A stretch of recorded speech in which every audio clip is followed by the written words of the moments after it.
I call unemployment.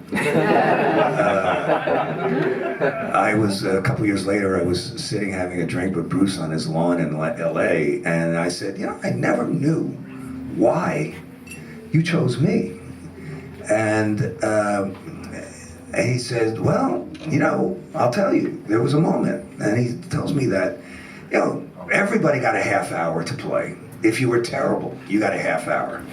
And he goes, you know, most of the guys are pretty good. They had good chops. They could get around the drum set. Other guys had a good feel.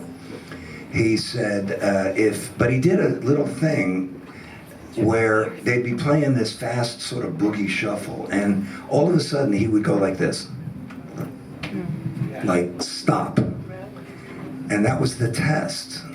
And he said, I made it really obvious. And in those days, this was when fusion was getting very big, and Mahavishnu Orchestra, you were grooving on the drums.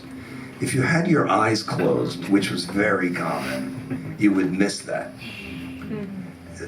So that was not a good thing to do, because this was a show band.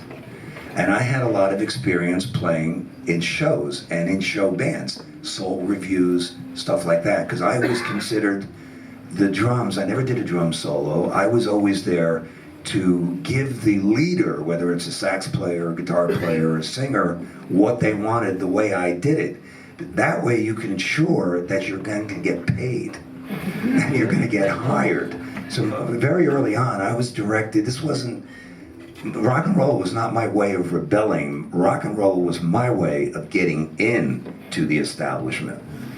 And by working. So in any case, they're playing this song, and you know, I played behind strippers and comedians as a teenager, which you could do in those days. And when, you know, a dancer kicks, you hit a cymbal. And you know, a comedian plays that does a bad joke that bombs, you do a rim shot. This is what being a legitimate drummer is all about. Little sound effects. That's why they used to call drums traps, because you'd have like whistles and, you know, ratchets. And I come from the era of the woo-woo, the whistle. And which really helped me in my career, and I'm serious about that. But in any case, Bruce cuts the band like this, and I'm looking right at him, and that's easy, stop. And then there's a long pause. And then suddenly, Bruce goes like this. He throws his hand out. And when he did that, I hit a rim shot. Pow! He said to me that was the moment he decided I was the guy. Because I was the only one of the drummers who did that.